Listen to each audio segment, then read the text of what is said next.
Hello students, welcome to EPG Pathshala. In previous two modules, you have learnt about the status of water, groundwater as well as river water in India, and you have also learned about the air status of India.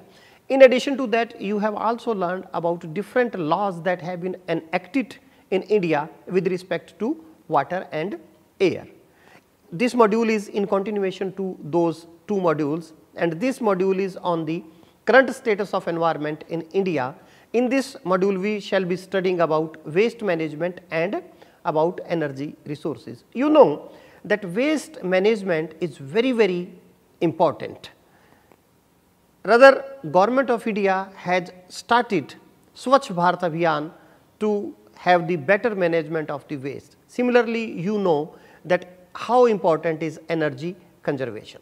So, basically this module is having two major objectives. One is in relation to waste generation and its management in India, and other one is with respect to energy sources.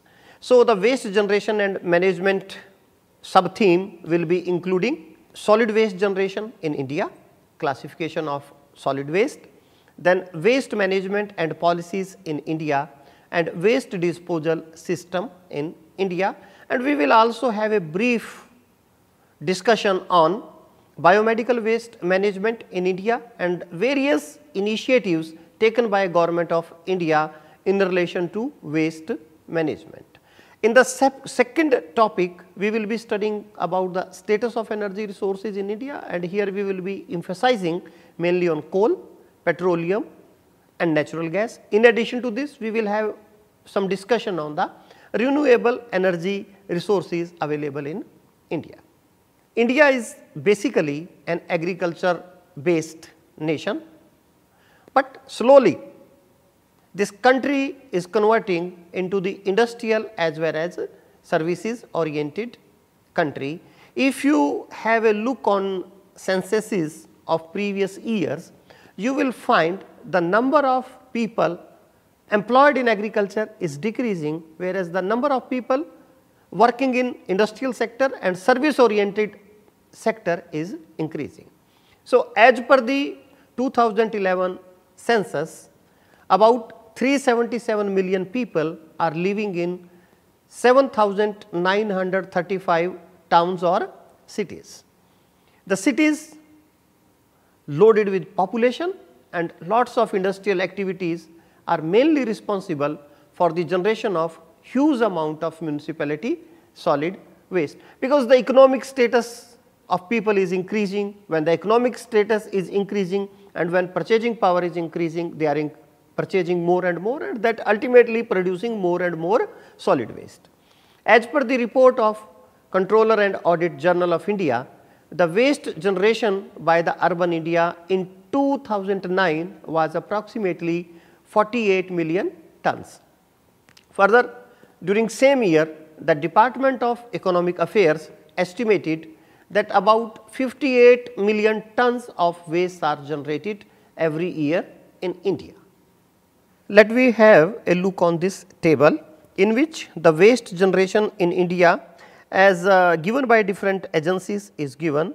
As we have discussed just now, the Comptroller and Audit Journal of India in 2009 estimated that about 48 million tons of solid waste are generated in India, whereas the Department of Economic Affairs in 2009 estimated that about 58 million tons of solid waste are generated in India, whereas Central Pollution Control Board in 2012 estimated that about 47 million tons of solid waste are generated in India. Similarly, Planning Commission in 2014 estimated that about 62 million tons of solid waste are generated in India, and again in 2016 Central Pollution Control Board estimated that about 52 million tons of solid waste are generated in India. From this table, we can find one thing, that huge amount of solid waste is generated in India, as well as this generation of solid waste is increasing with time. Let me have look on the another table. This table shows per capita waste generation in India, according to National Environmental Engineering Research Institute, about 0.2 to 0.6 kilogram per capita per day solid waste is generated in India. This figure was given somewhere in 1995. Again in 2008, this National Environmental Engineering Research Institute and Central Pollution Control Board again estimated and gave that 0.2 to 0.6 kilogram per capita per day solid waste is generated in India. You all know Center for Science and Environment, that is an NGO. They estimated in 2015 that about 0.35 to 0.6 kilogram per capita per day solid waste is generated in India, whereas Columbia University has given an estimate that by 2041, 0.76 kilogram per capita per day solid waste will be generated in India. So, from these two tables, it is very clear that per capita per day solid waste generation is increasing, as well as if we take overall nation, then also the solid waste generation is increasing, and to accommodate this solid waste, lot of land is required for their landfilling, etc., as well as lot of money is required for their management. Now, the data has been generated by the Central Pollution Control Board in 2014, that how much solid waste is generated by different states, and that report indicate that in Maharashtra from 1,15,364 tons per day to 19,204 tons of solid waste is generated, means large quantities of solid waste are generated in Maharashtra. Similarly, in Uttar Pradesh, Tamil Nadu, West Bengal, Andhra Pradesh and Kerala, huge quantities of the solid waste are generated. Rather, these are the states which produce maximum solid waste. Then after these states, we have Madhya Pradesh, Rajasthan, Gujarat, Karnataka and Mizoram states. Here also large quantities of the solid waste are generated. The solid waste generation in these states is in the range of about 3,800 to 7,600 tons per day. Lesser solid waste generating states include Jammu and Kashmir, Bihar, Jharkhand, Chhattisgarh, Odisha, Goa, Assam, Arunachal Pradesh, Meghalaya, Tripura, Nagaland and Manipur. In these lesser waste generating states, the solid waste generation is less than 3,841 tons per day. Before the management of solid waste, it is very important to classify the solid waste, because once the wastes are classified, only then we can decide that what kind of technology can be used for their management or for their treatment. So, let we have a look on the classification of waste. Depending upon their nature, these can be divided into several categories. So, one of them is the biodegradable waste. As the name is indicating, biodegradable wastes are those wastes which can be degraded naturally, and the different constituents of biodegradable waste include this food and kitchen waste, green waste. This green waste further include vegetables, flowers, leaves, fruits as well as paper. You all know that paper is made up of cellulose, mainly coming the main raw material to make the paper is plants only. Then recyclable materials. The recyclable materials are those materials that can be recycled, and different constituents of recyclable materials include paper, glass, then bottles, different cans, metals, certain types of plastics. Then another category of waste is inert waste material, and this include dirt, debris, etc. Then we have composite waste, and these composite wastes include waste clothing, Tetra Paks, waste plastics such as toys. Then we have domestic hazardous waste. These domestic hazardous waste also called as household hazardous waste. Then some of the wastes are categorized as toxic waste, and these toxic wastes include waste medicines, e-waste, different type of paints, chemicals, then these light bulbs, fluorescent tubes, spray cans, fertilizers and different pesticides which we use at our homes, as well as their containers, batteries, then shoe shiners, etc. If you are interested to know more about solid waste, I shall suggest you to please visit another paper that is on solid and hazardous waste management. Now, let me have a look on the status of waste management practices which are presently adopted for the waste management in India.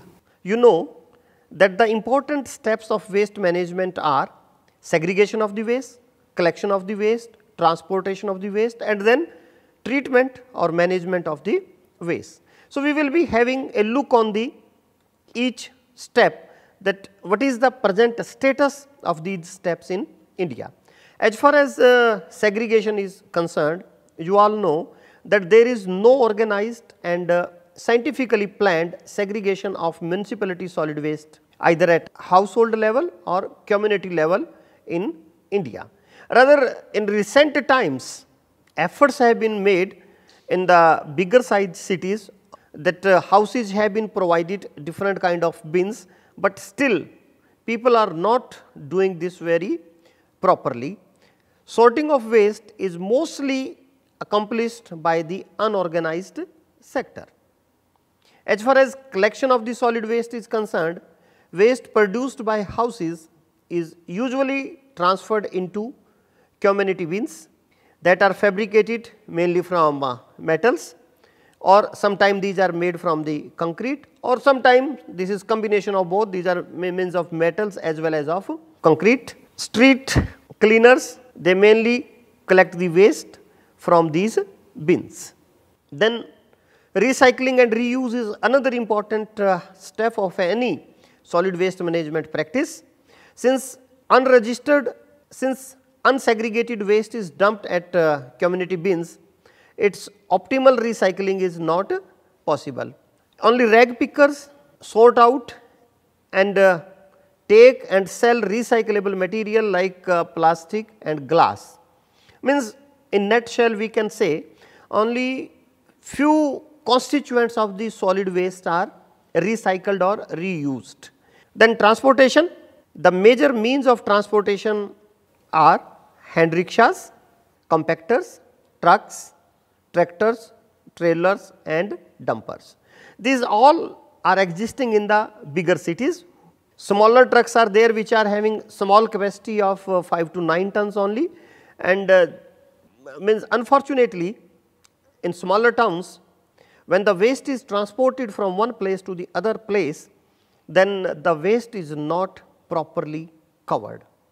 In this table, we have shown different waste disposal practices which are presently used in India. The most common practice that is used for the solid waste disposal is open dumping. In India, municipality solid waste generated is usually directly and unscientifically disposed on low-lying areas or in the backyards. Usually, every city is having open dumping sites where this waste is piled up. This is not a scientific method, this is not a recommended method of solid waste disposal. Landfilling. Landfilling is considered as the ultimate method of solid waste disposal. Some metropolitan cities like Delhi, Mumbai, Kolkata, Chennai, etc., they have limited availability of land for waste disposal and also have designated landfill sites, but these all the designated landfill sites are running beyond their capacity. In Delhi, we have this Bhalsava landfill site, Okhla landfill site and Gazipur landfill site, whereas in Andhra Pradesh we have this Vijayanagaram solid waste disposal site. In Goa and Gujarat there are more than 8 sites of solid waste disposal, whereas in Haryana we have two solid waste disposal sites, one of them is at Sirsa and other one is at Ambala. In Karnataka also we have more than 10 solid waste disposal sites. In Madhya Pradesh we have one solid waste disposal site at Gwalior and other one is at Indore. Similarly, we have several waste disposal sites in Maharashtra. The solid waste disposal sites in Maharashtra are in Nasik, Sonpet, Ambed, Pune, Nawapur and Navi Mumbai, etc. And one site we have in Punjab, that is in Adampur. Similarly, in Rajasthan and West Bengal also we have some of the sites, but these all are big size cities. There are no landfill sites in the smaller size cities.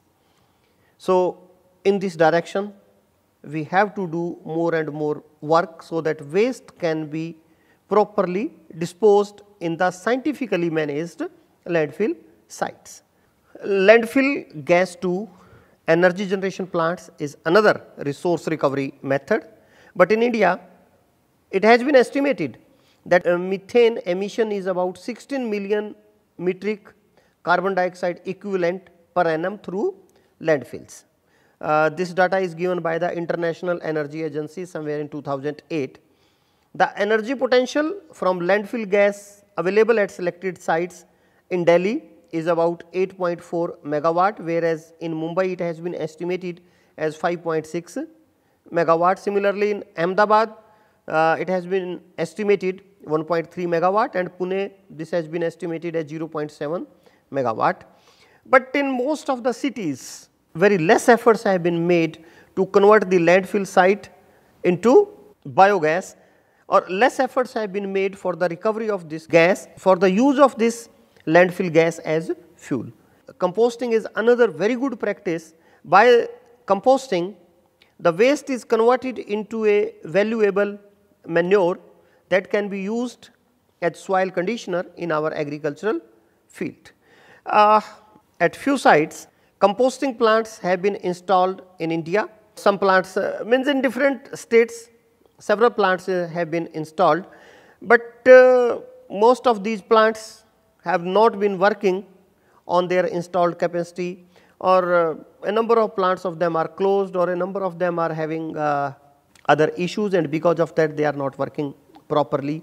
Here efforts are required, rather training to technical persons is required, that so that they can manage these composting plants, and the valuable resource that is going to the landfill sites that can be recovered and used as manure in our agricultural fields. You all know that nursing homes and hospitals are mushrooming at a very fast rate in India, and lot of waste is generated in these biomedical facilities. For the proper management of this biomedical waste, rules were enacted in India, and these have again been revised in 2016. In these rules, a number of methods have been suggested for the treatment and disposal of the biomedical waste, but still the situation is unfocused, and most of the biomedical situation is unfocused. Even a number of methods are available for the management of biomedical waste, but instead of doing any help, they are harming us because we are not using them properly. The latest guidelines for segregation of biomedical waste have recommended the different colors, color coding for the bags for the collection of solid waste, for the collection of biomedical waste. So, the red color bags will be used are used in these biomedical facilities mainly for the storing of syringes without needles, then soiled gloves, catheters, then IV tubes, etc. And these should all disposed of in a red colored bag, which will later be incinerated. Means the waste that is to be incinerated, that should be collected in the red color bags. Then yellow bags. In yellow bags, all dressings, bandages and cotton swabs with body fluid, blood bags, human anatomical waste and body base are discard it. Then cardboard box with blue marking. These are used for the collection of glass vials, ampoules and other glassware, and these are collected in a cardboard as told earlier, and then these are having a blue marking or a sticker. Then another is the white puncture proof containers called as PPC. These are used for the collection of needles, sharps, blades. These items are collected in these white translucent puncture proof containers. Then black bags, these are to be used for non-biomedical waste. In a hospital setup, this includes stationery, vegetable and fruit peels, leftover food, packaging including that from medicines, then disposable caps, disposable masks, disposable shoe covers, disposable teacups, cartons, then sweeping dust, kitchen waste, etc. Means all known biomedical waste is collected in the black color bags. A number of initiatives have been taken by the government of India to handle the waste management in the nation. So, we will have a look that which laws have been enacted by the government of India. We have biomedical waste handling rules that were given in 1998 and again revised in 2016. Similarly, we have municipality solid waste management rules 2000. These have also been again revised in 2016. Then reform agenda. This reform agenda is about fiscal, institutional and legal. Then technical manual on municipal solid waste.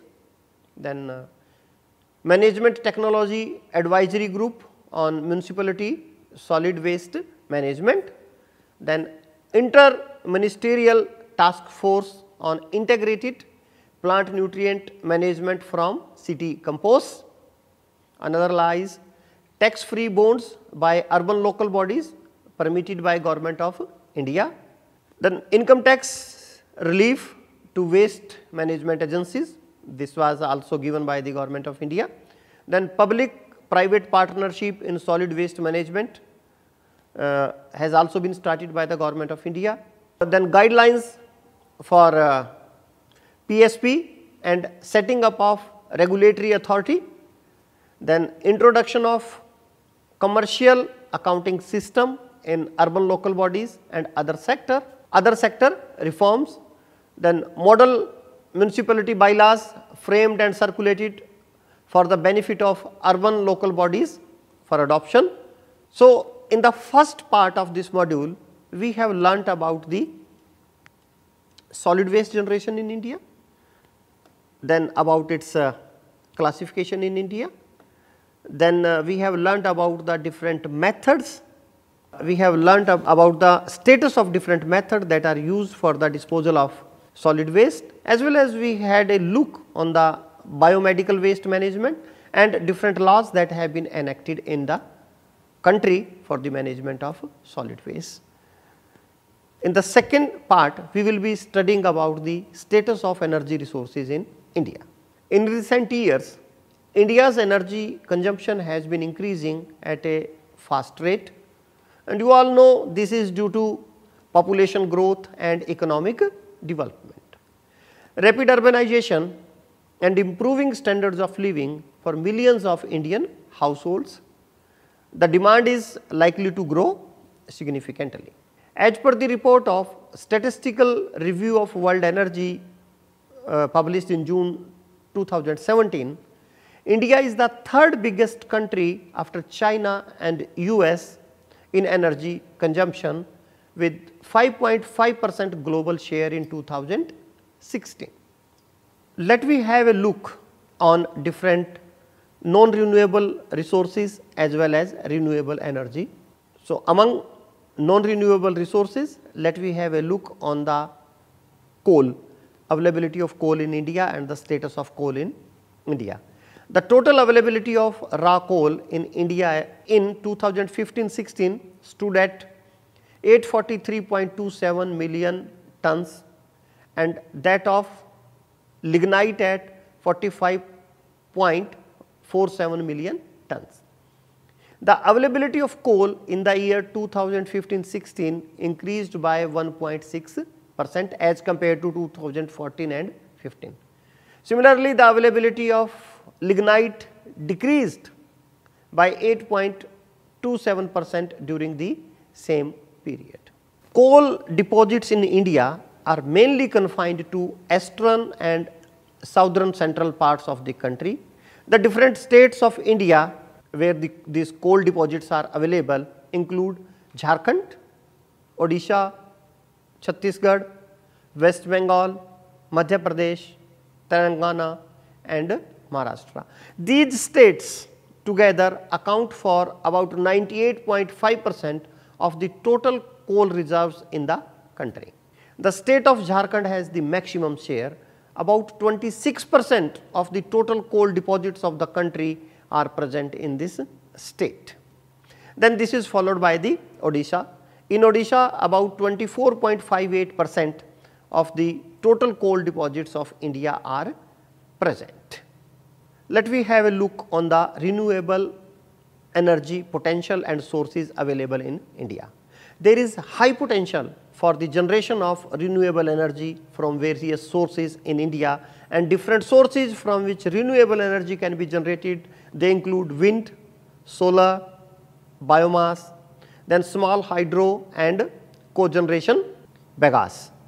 The total potential for renewable power generation in India, as has been estimated on 31st March 2016, is more than 11 million megawatt. Means India is having a huge potential of renewable energy, and this include the total wind power potential is more than 1 lakh megawatt, that is 8.57% of the total resources.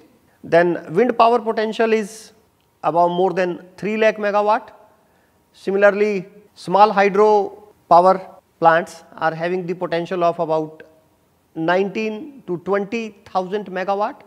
Then biomass potential is more than 17,000 megawatt, and similarly more than 5,000 megawatt energy can be generated from the bagasse using the cogeneration in sugar mills, 2,556 megawatt from waste to energy, and solar potential is more than 7 lakh megawatt. In nutshell, we can say there are three major sources of the renewable energy that can be exploited, and these sources include solar, then wind and then biomass. These are having very high potential for the energy recovery. This figure shows the source wise estimated potential of renewable power in India. In this figure you will find that solar is having about 62% of the total renewable energy potential, and wind is having about 34% of the total renewable potential. About 4% renewable power can be obtained from other sources, and these other sources include small hydro power plants, biomass, cogeneration and waste to energy, etc. This figure shows state wise estimated potential of renewable power in India as on 31st March 2016, and here you will find that Gujarat is having about 13% estimated potential for renewable energy. Similarly, Jammu and Kashmir is having about 10% of the total, then Karnataka is having about 8%, Madhya Pradesh 7%, Maharashtra 10%, Rajasthan is having about 14% estimated potential for the renewable energy in India. So, dear students, please have a look on this pie chart diagram and try to find out the potential of your own state, as well as make an attempt to find out that what percentage of this is from solar, what percentage is from wind, what percentage is from biomass, etc. Now, let me have a look on the pesticides. There are 234 pesticides registered in India. Out of them, 4 are WHO class 1A pesticides, 15 are WHO class 1 pesticides, and 76 are WHO class 2 pesticides. These class 1A, class 1 and class 2 pesticide, they together constitute about 40% of the total registered pesticides in India. In terms of consumption, the greatest volume consumed are of these three category pesticides. In India, 76% of the pesticide use is insecticide as against 44% globally. If you will look for the developed countries, over there is more usage of herbicides as compared to the insecticide, whereas in India there is more usage of insecticides as compared to the herbicides. So, the use of herbicides and fungicides is comparatively less in India, but slowly the use of herbicides is increasing in India. The main use of pesticide in India is for the cotton crop. About 45% of the total pesticides used in India is for a single crop, that is a cotton crop, and this is followed by paddy crop and wheat crop. The different states like Punjab, Uttar Pradesh and Haryana, these are the states that use higher quantities of the pesticides. You know, because in Punjab, Haryana and western Uttar Pradesh, cotton crop is cultivated at large scale. This table shows the pesticide consumption in different states of India. From this table you will find that in Uttar Pradesh about 40,000 metric tons of pesticides are used, and in Punjab about 29,000 metric tons of pesticides are used, and in Haryana about 21 to 22,000 metric tons of pesticides are used. If we take in overall, then we will find that about 2,10,000 metric tons of pesticides are consumed in India. These pesticides have their own effects on the human life, biodiversity, etc., and a detailed module on the effects of pesticides is given in paper number 15. If you are interested to know more about the pesticide effects, then you please go for paper number 15 for module, I think that is module number 1 of the paper 15. Then climate change. India is ranked 14th out of the 56 nations and European Union on climate change performance index 2018, released by environmental organization, that is German Watch. This marks an improvement for its 20th rank in CCPI 2017. Improvement in India's ranks in CCPI 2018 indicates that Indian government is putting efforts for the reduction in greenhouse gases emission by opting to transform its electricity sector toward green technology. And if you are interested to know more about this, then here a link of a site is given, so more you can find over there. So, dear students, to summarize this module, in this module you have learnt about solid waste generation status in India, status of the different technologies that are used for the management of solid waste in India. We had a look on the biomedical waste management as well as on different laws that are enacted in India. In addition to that, we have also learnt about the coal deposits in India, and we have also learned the renewable energy potential of India, and we have found that India is having huge potential for solar as well as wind energy. In addition to that, we had a brief discussion on the pesticide usage in India as well as the status of India with respect to climate. Thank you.